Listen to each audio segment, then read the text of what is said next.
voix, ça fait partie des caractéristiques. Mais je n'hésite pas à donner mes idées, donc on pourra débattre et discuter ensemble de ce thème à la suite des réflexions que je vous aurai livrées. Se présenter est toujours un peu délicat parce qu'on peut faire une liste à l'après-vert en mentionnant tous ses engagements et puis tout ce que l'on fait. Ce qu'il faut retenir, moi, de ce que je fais, c'est au plan professionnel. Je suis formateur et consultant en prévention des discriminations, donc c'est mon métier, c'est ce que je fais au quotidien. Au niveau de mes engagements associatifs, j'ai été membre fondateur de l'Association des jeunes musulmans de France, qui a été créée en 1993. Je l'ai quittée en 2002 parce que j'avais passé le cap de la trentaine et après 30 ans, on est un peu moins jeune, donc c'est normal qu'on se consacre à d'autres activités. J'accompagne un certain nombre d'associations sur le terrain, associations musulmanes, qui sont engagées avec des associations non musulmanes sur des thèmes de société. J'ai accompagné aussi un certain nombre de publics qui étaient exposés à des pratiques discriminatoires, que ce soit du côté de l'administration. J'avais rédigé en 2002 un petit opuscule qui était intitulé Collectivités locales et associations cultuelles en droit français. Donc je réfléchis vraiment au quotidien sur la situation des musulmans en France, avec mes points de vue personnels, et je n'hésite pas à collaborer avec tout type de structure dès lors qu'elles ne dépassent pas les frontières des extrêmes. C'est pour ça que j'ai répondu au pied levé à l'invitation qui m'a été faite. Je suis un peu déçu de ne pas intervenir avec Ismaël parce qu'on se connaît depuis un certain temps déjà, et puis ça aurait été l'occasion de débattre sur les points de convergence et les points de divergence, mais ce n'est que partie remise, j'espère, Inch'Allah. Ceci étant dit, on va rentrer dans le vif du sujet, on va définir l'islamophobie, on va essayer de cerner ses contours, peut-être plonger un peu dans l'histoire de France récente du XXe siècle pour comprendre cette peur et cette crise qui secoue la société française, quelles sont ses racines, si tant est qu'il y ait des racines, et comment on peut se mobiliser aujourd'hui pour combattre l'islamophobie. Alors la définition du terme déjà est assez intéressante, puisque comme vous savez, la phobie est une peur. La phobie, c'est une peur, c'est une aversion, c'est le fait de ne pas aimer quelque chose, mais quand on parle de phobie, on fait référence à une forme de névrose, c'est-à-dire une crainte, et cette crainte, elle est supprimée dès lors que la chose pour laquelle nous avons cette peur, elle n'est plus visible. On peut avoir peur des araignées, de certains animaux, etc. Quand on ne voit pas la chose, on n'a pas peur. Quand on est face à la chose, on a peur. Donc déjà parler d'islamophobie ou de judéophobie ou de phobie vis-à-vis de certaines religions, le terme en soi est déjà intéressant parce qu'il mentionne qu'il y a un certain nombre de personnes en France qui ont peur d'une religion, ou en tout cas de membres de personnes qui sont apparentées à l'islam, qui se revendiquent de l'islam. Alors derrière le terme, on peut mettre 4 définitions différentes. On va les passer en revue et puis après on va approfondir certaines d'entre elles. Donc il y a effectivement la crainte. Il existe une crainte en France chez une partie de l'opinion publique. J'emploie on va dire une partie de la population française a réellement une crainte que l'islam ne s'impose avec des valeurs spécifiques qui sont contraires aux valeurs à la société française, ou alors ils ont peur de certaines formes de visibilité de musulmans à travers le vêtement ou à travers des mosquées, la pratique religieuse, etc. Ça, c'est un premier aspect. Et je dirais ce qui est intéressant, c'est que autant la phobie c'est une forme de névrose, autant certaines personnes, je pense à des intellectuels ou des hommes politiques français, parlent de l'islam non pas sur le ton de la phobie mais de la psychose. Or la psychose ce n'est pas une névrose, c'est une vraie pathologie psychique. Quand on parle de psychose ou d'hystérie, là on fait référence vraiment à une vraie pathologie qui est ancrée dans les esprits de certaines personnes qui parlent de l'islam, puisque le propre de l'état psychotique c'est de formuler une peur alors même que l'objet de la peur n'est pas présent. C'est-à-dire qu'il y a des gens qui ont l'impression de voir des musulmans partout. Il y a des gens qui vous parlent de l'islam comme si derrière chaque arbre il y avait un musulman, comme si il y avait 20 millions de musulmans en France qui allaient imposer une espèce de loi spécifique à l'ensemble de la population.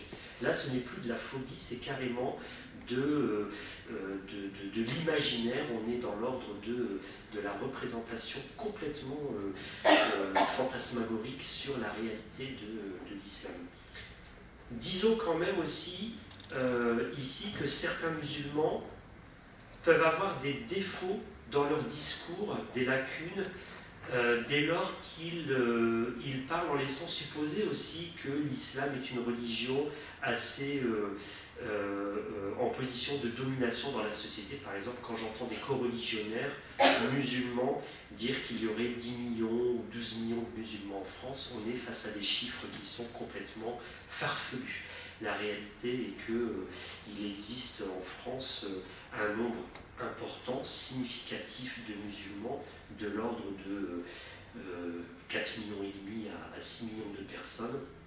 Fluctuation, on pourra discuter des chiffres par la suite si vous voulez plus de précision, mais il n'y a pas 10 millions ou 15 millions de musulmans qui se baladent dans la société française en voulant imposer une espèce de charia à l'ensemble de la population. Donc ça, c'est un premier aspect, c'est l'islamophobie que l'on peut définir par la crainte, la peur.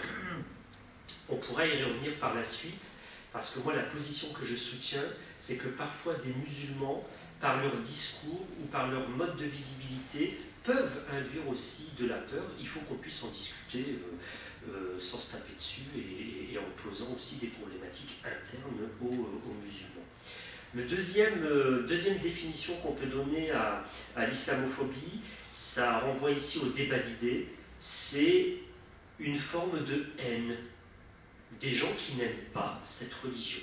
Quand Michel Houellebecq, l'écrivain, dit « l'islam c'est certainement la religion la plus con », c'est son problème.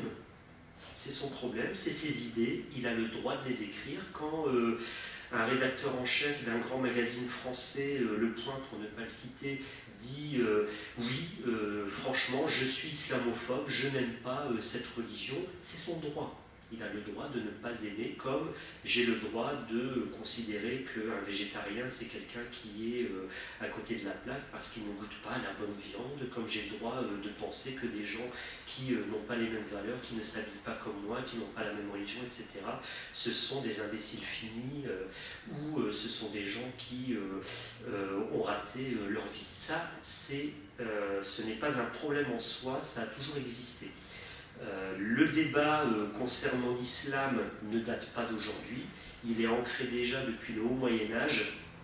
Il faut que vous sachiez que dès l'apparition de l'islam, la figure du prophète Mohammed a posé débat dans le monde chrétien, déjà le monde chrétien d'Arabie, et puis par la suite le monde chrétien que l'on va qualifier ici de manière pragmatique par monde chrétien occidental. Les premières traductions du Coran remontent au XIe siècle dans l'Occident chrétien, donc c'était des traductions latines et elles étaient destinées à prouver que l'islam était la religion de l'antéchrist. Alors en termes d'islamophobie, Charlie Hebdo est un peu au stade de l'école primaire par rapport à cela. Donc on a la figure de Mahomet qui était présentée comme celle de l'antéchrist. Donc ici j'emploie le terme Mahomet en tant que terme d'usage pour parler du prophète Mohammed, qui était présenté sous la figure du Baphomet, c'est-à-dire l'antéchrist qui professait la fausse religion. Donc ce débat-là, le débat d'idées, il date depuis très longtemps et les théologiens musulmans qui se trouvaient dans l'Irak actuel ou dans l'Iran actuel, donc la Perse de l'époque, comme ceux qui se trouvaient en Andalousie au cœur de la chrétienté, étaient familiers des polémiques théologiques. D'ailleurs, au Moyen-Âge, contrairement à ce qui se passe aujourd'hui, nous avons beaucoup de polémiques entre musulmans, des gens en intracommunautaire, sur la dimension normative de l'islam. le halal, le pas halal, ce que l'on doit faire, ce que l'on ne doit pas faire, une approche très juridique de l'islam. Or, au Moyen-Âge, dans l'Orient musulman et dans l'Occident chrétien, ce qui prédominait, c'était les polémiques théologiques. La définition de Dieu, la définition de la religion, le rapport de l'homme à Dieu, etc. Et les théologiens musulmans étaient très coutumiers de ces polémiques. D'ailleurs, certains parmi eux passaient une grande partie de leur temps à formuler ce que l'on appelle les responsa, c'est-à-dire les réponses théologiques à leurs contradicteurs qui étaient d'autres obédiences religieuses ou qui professaient l'éternité de l'univers. Donc en soi, cette islamophobie, alors moi à titre personnel, elle ne me dérange absolument pas parce que nous sommes dans une société démocratique où la liberté de parole est totale sous réserve de ne pas dépasser la limite qui est celle de la diffamation. D'accord, on ne peut pas diffamer un individu ou alors avoir des propos à caractère raciste. Donc sur ça, il faut que l'on s'habitue en tant que musulman à avoir du répondant dans les débats de société dès lors que quelqu'un professe une aversion, une haine vis-à-vis de l'islam. La troisième définition et la quatrième définition de l'islamophobie, c'est celles qui vont nous intéresser plus fortement dans la suite du propos, puisque la troisième renvoie aux propos racistes, et la quatrième définition nous fait rentrer dans le champ de la discrimination. Quand une personne est déclarée islamophobe d'un point de vue musulman, c'est que l'on considère que cette personne a eu des propos racistes vis-à-vis d'un musulman ou d'une musulmane du fait de son appartenance à l'islam. D'accord ? Comparer des musulmans à des rats, comparer des musulmans à certaines catégories d'animaux, comme l'a fait Oriana Fallaci, l'écrivaine italienne au début des années 2000, après les attentats du 11 septembre, c'est carrément plongé dans le propos à caractère raciste. Là, on n'est plus dans le débat d'idées, on n'est plus dans la controverse qui consiste à dire « cette religion ne me plaît pas », on va qualifier un individu à travers des caractéristiques qui le déprécient dans son humanité, donc nous sommes clairement dans le propos à caractère raciste qui est condamné par la loi. La quatrième définition, c'est le fait d'avoir un traitement différencié vis-à-vis d'une personne du fait de son appartenance à l'islam. Refuser d'embaucher quelqu'un parce qu'il est de confession musulmane, c'est une pratique discriminatoire. Donc la discrimination en droit français, du moins selon les directives européennes qui ont été transposées dans les différents pays de l'Union européenne, la discrimination, c'est une attitude défavorable. C'est le fait d'opérer une distinction dans une situation légale entre deux individus ou deux groupes d'individus sur la base d'un critère qui est interdit par la loi. Il y en a 19 en France comme en Belgique. Et parmi ces critères, il y a l'appartenance à une religion. Donc ne pas embaucher une personne, alors vous seriez très étonné des jurisprudences des tribunaux, puisque le défenseur des droits, Dominique Baudis, s'est porté partie civile au tribunal au cours de l'année 2013. Il a porté un ensemble d'affaires devant les tribunaux afin qu'elles soient jugées quasiment en même temps, parce qu'il a estimé qu'on était face à des pratiques discriminatoires qui nécessitaient d'être médiatisées.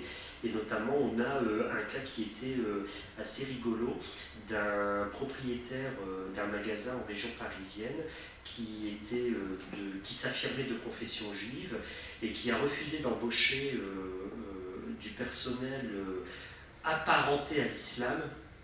Alors comment dire, dans notre langage, moi, je ne sais pas si on va parler anti-écart, mais on va dire des gens qui étaient d'origine maghrébine, il les a assimilés à l'appartenance à l'islam et il a dit je veux pas embaucher, j'ai pas voulu embaucher ces personnes parce que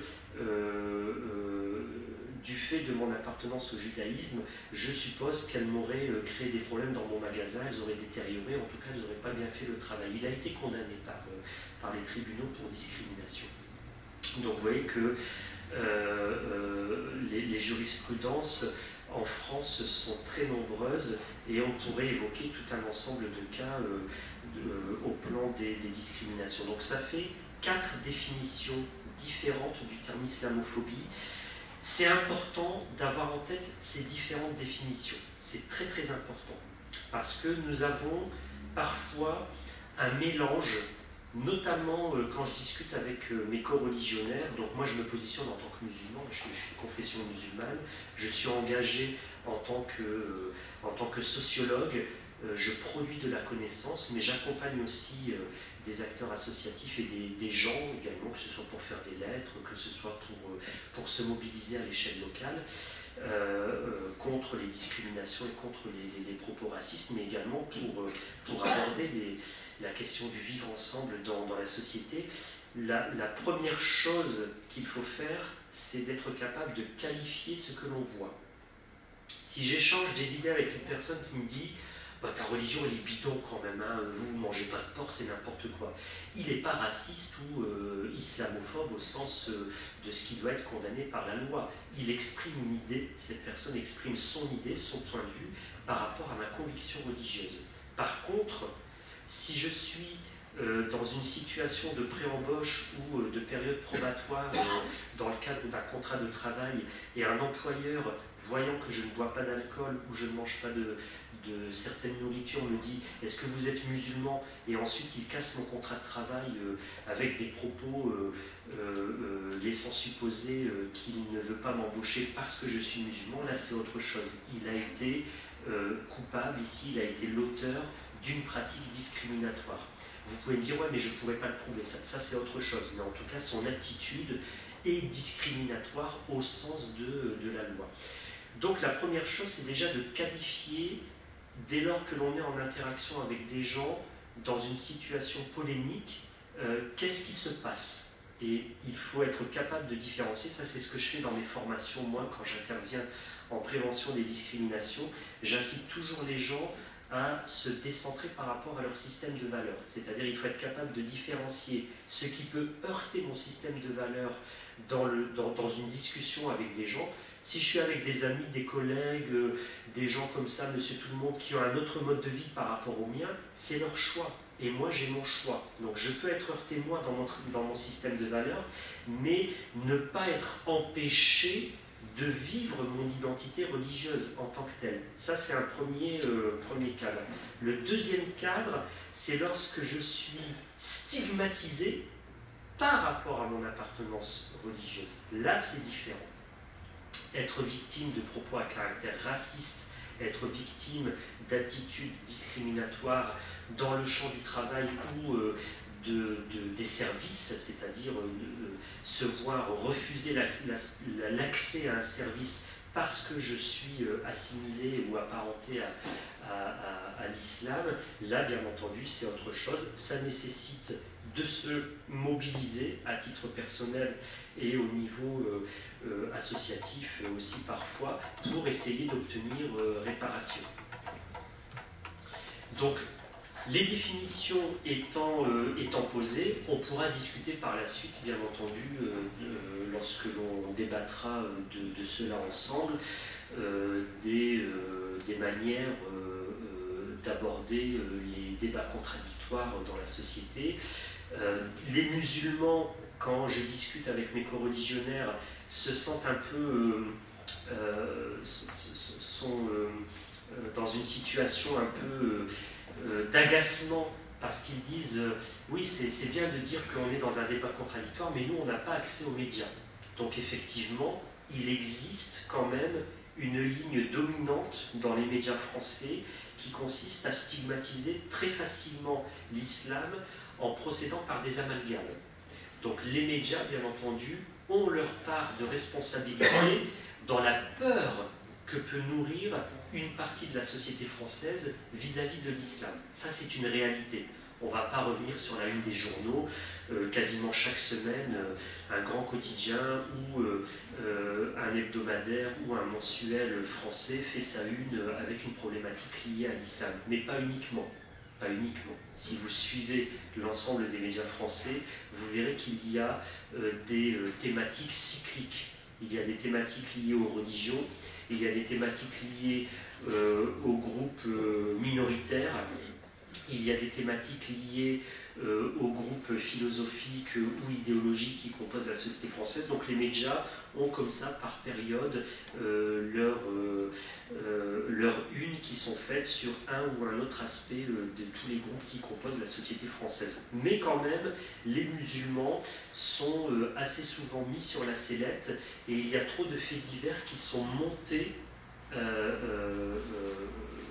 d'une façon à faire croire que l'islam serait une religion hégémonique, c'est-à-dire qui veut dominer. L'islam, c'est une religion dominatrice. Le musulman, là où il veut forcément s'imposer, et dès qu'il le peut, il veut mettre les autres sous sa tutelle. Donc ça, c'est un peu un discours récurrent dans la société française, comme dans d'autres sociétés, et ça alimente une certaine peur chez des gens qui peuvent voir des musulmans se rendre à la mosquée en djellaba, un collègue qui s'est laissé pousser la barbe depuis un certain temps, une jeune fille qui a décidé de porter un voile, etc. Donc ça peut susciter cette peur, et puis dès lors que vous changez, vous savez, votre mode d'être dans la société, notamment quand vous changez d'attitude vestimentaire, il suffit qu'il y ait une personne pour que l'on dise « Ah, t'as vu le quartier, il est phagocyté par les islamistes, les intégristes, etc. » Donc ça, c'est une réalité. Les musulmans se sentent stigmatisés, et c'est une réalité avec une construction médiatique. Il y a tout un ensemble d'ouvrages là-dessus. Il y avait notamment un musulman qui s'appelle Sadek Rabat, qui avait écrit 2 ouvrages au début des années 2000 sur l'islam dans les médias. C'était issu de ses recherches en Master 2 et en doctorat. 2 ouvrages de bonne facture d'ailleurs, dans lesquels il avait analysé l'impact des médias sur la représentation que les Français ont de l'islam, et c'était assez édifiant. Donc moi je ne m'attarde pas là-dessus, c'est une réalité qui est là, on pourra en discuter par la suite. Maintenant, il faudrait peut-être revenir un peu en arrière et comprendre un certain nombre de phénomènes. Le premier, c'est que la société française, elle est un peu space, dans le sens où c'est une société que je définis moi comme étant pluriculturelle. Je ne dis pas multiculturelle, parce que le multiculturalisme fait référence au fait qu'il existerait des communautés dans la société qui ne se côtoient pas. Par exemple, au Royaume-Uni, il peut exister des quartiers où il y a près de 100% de musulmans. Ça n'existe pas en France. Il y a des quartiers communautaires, au sens où l'a défini Michel Tribala dans son ouvrage Faire France, et puis dans son autre ouvrage de l'immigration à l'assimilation qu'elle avait écrit en 1995 et 1996. Elle avait défini le quartier non immigré, le quartier immigré et le quartier communautaire. Donc il peut y avoir des quartiers à forte proportion, à fort brassage de population issue de l'immigration, mais globalement, nous, on vit plutôt dans une société pluriculturelle, c'est-à-dire que la France, parmi les pays européens, est le pays dans lequel il y a eu un brassage de population et un accueil de migration certainement le plus important. Aujourd'hui, on considère qu'il y a il y a une étude qui avait été faite, qui était parue en 2010 sur les Français âgés de 15 à 45 ans, donc les adultes en gros français. Il y avait parmi eux 23%, donc près d'un quart, qui avaient un grand-parent, un parent ou un grand-parent immigré. Donc si on prend la totalité de la société française aujourd'hui, on estime qu'il y aurait près d'un tiers de Français qui ont un ascendant direct, un des 2 parents ou un des 4 grands-parents qui est lui-même immigré. Donc il y a un fort brassage de population en France. Nous sommes une société pluriculturelle au moins, et ça remonte au moins au milieu du 19e siècle. Il y a eu des migrations européennes, et ensuite il y a eu des migrations que l'on appelle extra-européennes, principalement venues des anciens territoires coloniaux, Maghreb et Afrique subsaharienne. Donc ça, c'est un premier élément intéressant. Mais dans le deuxième temps, je dirais à l'inverse, la France est un pays qui a une tradition de conflit extrêmement ancrée. C'est un pays où on résout les problèmes sociaux souvent à travers le conflit. Ça fait partie de notre culture. De toute façon, même nous, en tant que musulmans français, on a aussi cette culture de conflit. Le français est quelqu'un qui est considéré comme grincheux, il est tout le temps en train de se plaindre, etc. C'est quelqu'un qui pose d'abord ses avantages avant de négocier, etc. Donc nous sommes dans une société qui a cette tradition de négociation, mais à travers le conflit. On a quand même zigouillé Louis XVI, là où d'autres pays ont trouvé des accommodements avec les monarques et ont développé des monarchies constitutionnelles. Nous, en France, on a été beaucoup plus radical dans le rapport à la monarchie. Donc, il y a ces deux éléments qu'il faut mettre en lien. Et le ciment qui a été trouvé, c'est une forme de laïcité que l'on considère en France être l'aboutissement d'un idéal politique, donc une démocratie avec une république et un socle du vivre ensemble qui est articulé autour de la notion de laïcité, donc la séparation de la sphère politique et des institutions religieuses. Donc il faut continuer à faire vivre ce ciment, à travailler le vivre ensemble, tout en faisant en sorte que les populations potentiellement les plus exposées aux discriminations et au racisme soient protégées par la loi. Or, ce que l'on constate depuis un certain temps, c'est qu'il y a une confusion, notamment chez les politiques français. Et là, j'assume complètement mes propos. Il y a une confusion entre le registre des valeurs et la loi. C'est-à-dire qu'on est en train de faire des lois qui sont censées épouser certaines idéologies qui s'ancrent dans un arrière-fond racial. Et ça, c'est dangereux, très très dangereux. Au début du XXe siècle, les migrants qui étaient très stigmatisés, c'était les Polonais et les Italiens. D'accord, vous en avez déjà entendu parler, etc. Il y a deux aspects ici qui, moi, m'interpellent. C'est que le premier aspect, c'est qu'aujourd'hui, on pose ces immigrés comme un modèle d'intégration par rapport aux immigrés venus des pays non européens, donc Maghreb et Afrique subsaharienne, qui auraient un défaut d'intégration. On n'arrête pas. Il y a un déficit d'intégration, ils n'arrivent pas à s'intégrer. Pourquoi? Parce qu'ils n'auraient pas les mêmes valeurs. Pourtant, c'est le même type d'argument qu'on a opposé aux Polonais et aux Italiens au début du XXe siècle. On considérait au début du XXe siècle que les Polonais ne pouvaient pas s'assimiler à la société française car ils n'avaient pas la même culture et ils étaient trop religieux. Ce qui n'était pas vrai.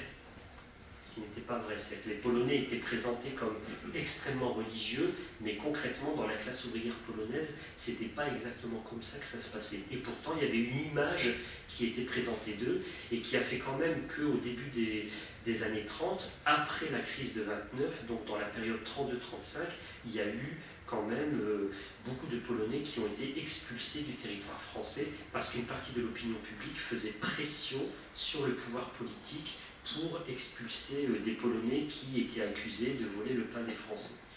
On a eu des assassinats aussi d'ouvriers, de mineurs, italiens, etc. Donc tout ça, vous en avez certainement entendu parler.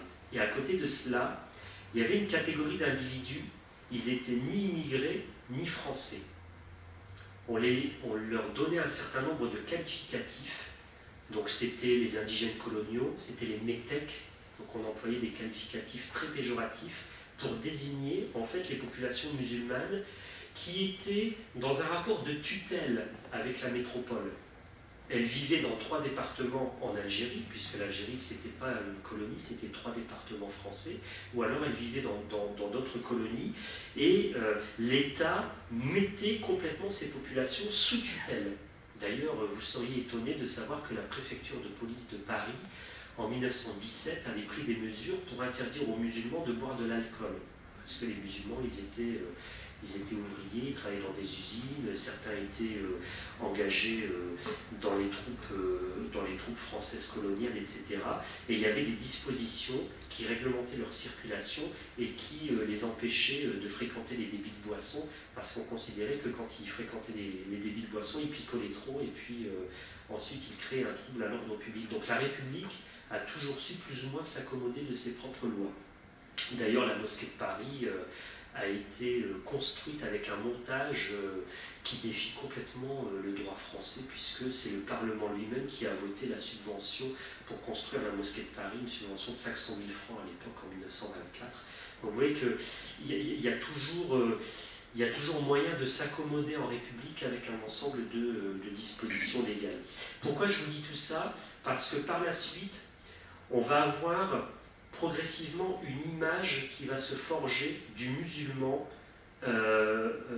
qui est déprécié. Aujourd'hui, on parle de défaut d'intégration de ces populations, mais certains politiques développent un discours qui est un discours assez racialiste, c'est-à-dire qui pose qu'il y aurait une incompatibilité fondamentale avec certaines populations du fait de caractéristiques spécifiques qu'elles auraient qui les empêcheraient d'accéder à la modernité. Je veux dire, quand un représentant de l'État stigmatise, par exemple, le port du voile en soi, je ne dis pas que toutes les femmes qui portent le voile sont émancipées. Ça, c'est un débat qu'on peut avoir en intracommunautaire. Mais le fait de stigmatiser le port du voile en lui-même en considérant qu'une femme qui porte un voile, forcément, elle est aliénée d'une façon ou d'une autre, et elle a fait le choix de l'enfermement, donc on parle sous le terme de prison, etc., et qu'il faut, malgré elle, la faire accéder à la modernité, on est déjà sur un terrain glissant. Moi, ce qui m'intéresse ici, ce n'est pas le débat d'idées. On peut discuter, ok, discutons de qu'est-ce que l'aliénation, qu'est-ce que la liberté, qu'est-ce qu'un enfermement, etc. Est-ce que le voile aujourd'hui, d'un point de vue théologique, c'est une prescription coranique ou pas? Tout ça, c'est un débat d'idées, on peut en discuter autant que l'on veut. Par contre, dès lors que l'on va supprimer une liberté parmi les libertés individuelles qui sont, on va dire, des libertés fondamentales sous réserve de troubles à l'ordre public, bien entendu, dès lors que l'on va commencer à empiéter sur ce terrain, on sait toujours où on commence, on ne sait pas où on s'arrête. On sait où on démarre, on ne sait pas où ça finit. D'ailleurs, aujourd'hui, on voit qu'il y a une certaine dérive en matière de contrôle, de volonté de contrôle des libertés individuelles, avec un rappel à l'ordre régulier de la Commission européenne des droits de l'homme, de la Cour européenne des droits de l'homme, ou de différentes instances internationales. Moi, c'est cet aspect-là qui m'intéresse.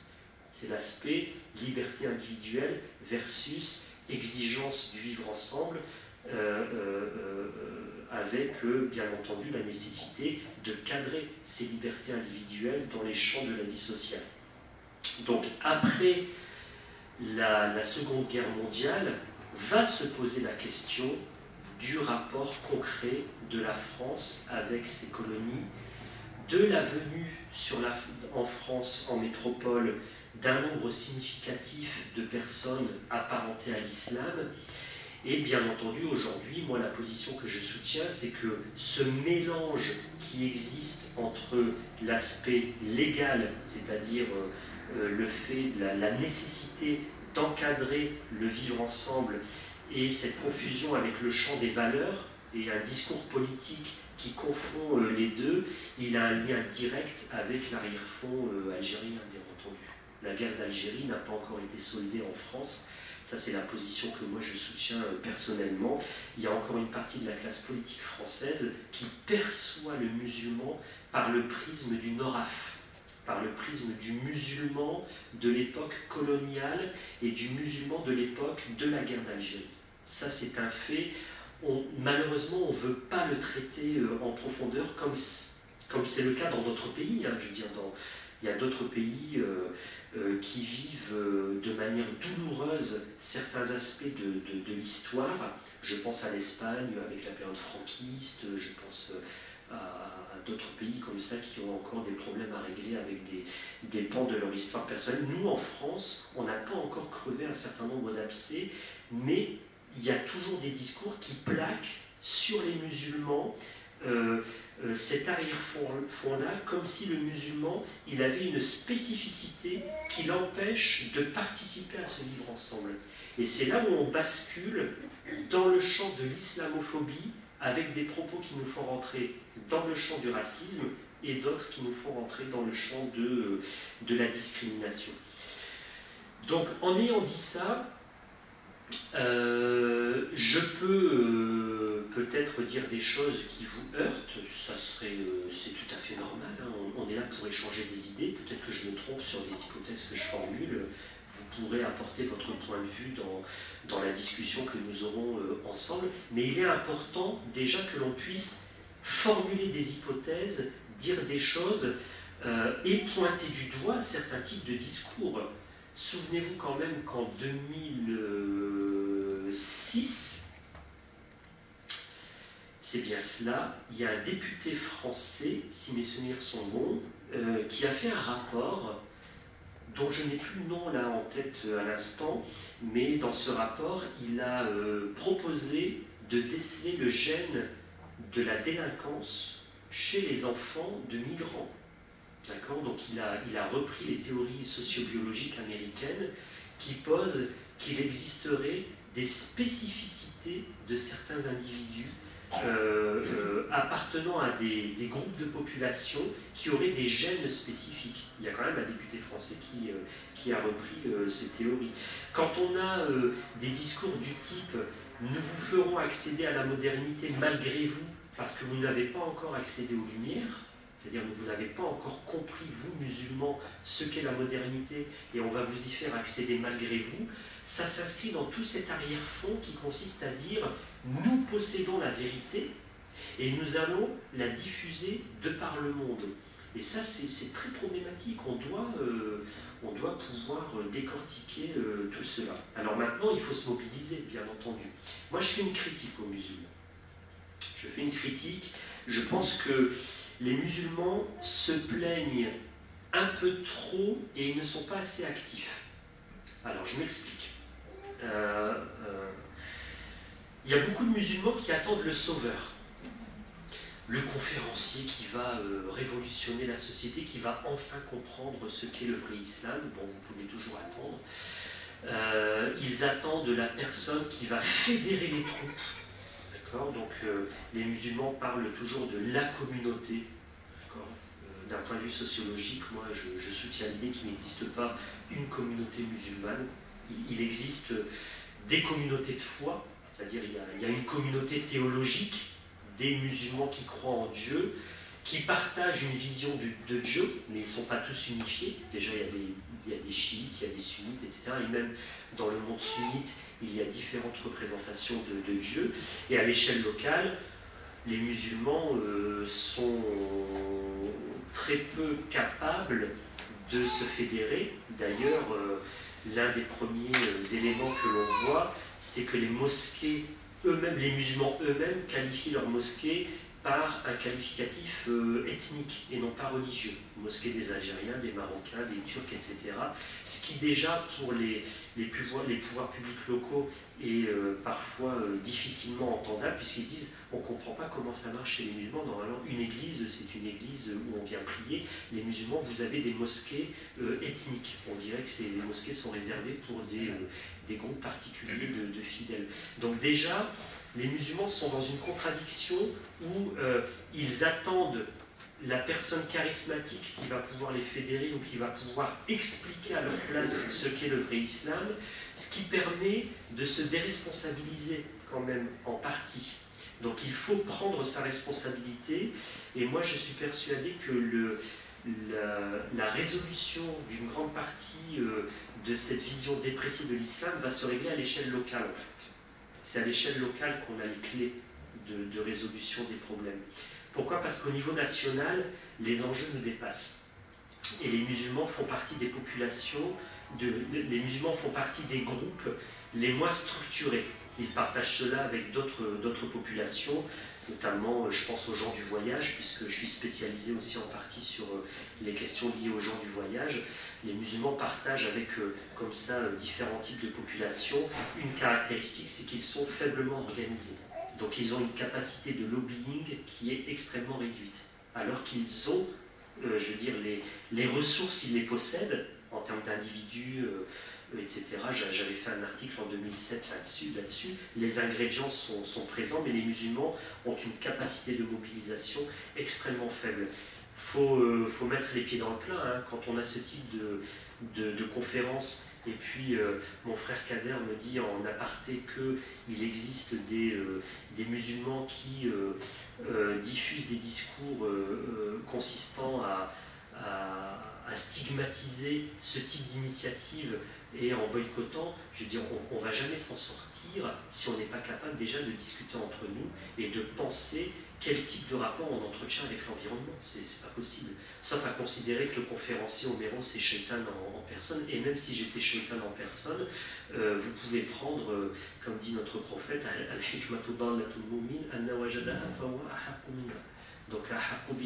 donc la sagesse et le bien perdu du musulman, où il la trouve, il est plus à même, il a plus de droits que quiconque de prendre cette sagesse. Donc nous avons tout un ensemble de textes qui mentionnent que même si Shaitan te donne une sagesse, tu la prends. Donc, et même si je n'étais pas musulman, et même si j'étais un laïcard convaincu, je peux toujours apporter une idée qui sera profitable aux musulmans. Donc déjà, il y a un problème intracommunautaire. Il faut être capable à un moment de se penser en interaction avec l'environnement. Alors, j'ai dit 45 minutes, il me reste 5 minutes avant que l'on discute par la suite ensemble. Moi, ce que je pense, la position que je soutiens, c'est 1. La mobilisation des musulmans doit se faire à l'échelle locale avant tout. Parce qu'au niveau national, le lobbying nécessite un certain nombre de ressources au niveau intellectuel, c'est-à-dire de cohésion au niveau intellectuel, au niveau politique, au niveau économique, que les musulmans n'arrivent pas à faire interagir. Mais au moins au niveau local, ils peuvent faire interagir cela. Deuxièmement, il faut absolument dépasser les mobilisations intracommunautaires. C'est pour ça, de toute façon, ceux qui me connaissent un peu savent que j'ai des positions sur les relations avec d'autres groupes. J'avais écrit un article avec mon confrère Michael Privot en 2013, en juillet 2013. On avait mis un peu les pieds dans le plan, on l'avait intitulé « Islamophobie et homophobie, même combat ». C'est-à-dire que les musulmans, un certain nombre parmi eux, dont des acteurs associatifs, ils ne veulent pas collaborer avec des personnes non musulmanes sous prétexte qu'elles ne seraient pas en accord avec les valeurs musulmanes. Oui, mais dans une société pluriculturelle, laïque, sécularisée, où vous avez un ensemble de groupes qui sont stigmatisés, à un moment, eh ben, il faut dépasser son appartenance de groupe et collaborer avec les autres, c'est-à-dire il faut que les musulmans soient capables de s'investir aussi dans des questions qui dépassent la simple islamophobie.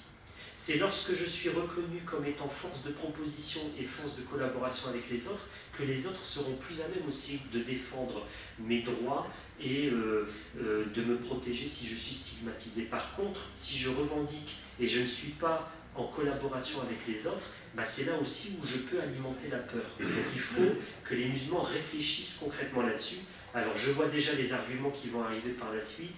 Tu nous as dit il faut collaborer, moi je suis parti dans telle association, ils m'ont rejeté parce que je portais un voile, j'ai voulu m'investir à l'école et puis le directeur ou la directrice m'ont dit que je ne pouvais pas pour ceci et cela. On a demandé juste à avoir accès à une réunion, on nous a refusé. Bien entendu, il existe un certain nombre de problèmes, mais là, ça devient intéressant.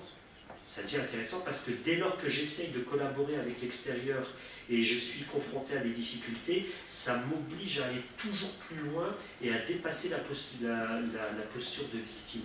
C'est là où je dis que l'expérience et les mobilisations les plus efficaces sont à l'échelle locale. Parce qu'à l'échelle locale, on est encore dans une dimension humaine où je peux aller à la rencontre de l'autre et faire en sorte aussi qu'il me connaisse. J'ai encore beaucoup de choses à dire, mais je ne vais pas vendre toute ma marchandise maintenant. Donc je vais stopper là. J'ai voulu vous donner un certain nombre d'idées forces, on va dire, par rapport à mes engagements et par rapport à la façon dont je vois cette question de l'islamophobie. Je ne suis pas membre du CCIF, du collectif contre l'islamophobie en France. Je pense qu'ils font du bon boulot. Je ne suis pas membre du CRI, la coordination contre le racisme et l'islamophobie. Je pense qu'ils font du bon boulot également. Chaque groupe musulman qui est investi prend un focus particulier, c'est-à-dire prend une porte d'entrée particulière pour traiter de la question de l'islamophobie. Ce qui est intéressant dans le CCIF, c'est qu'ils produisent un rapport annuel, donc déjà on a un certain nombre de données. Je ne suis pas d'accord avec eux sur la façon dont ils recensent tous les actes islamophobes, mais déjà le travail qu'ils font est très intéressant. Ils ont travaillé avec des chercheurs, ils essaient de produire de la connaissance et de développer des stratégies de mobilisation. Donc il y a matière à faire, et vous-même à Dijon, vous aurez certainement de quoi faire, et vous aurez des idées à la suite de notre discussion collective, Inch'Allah.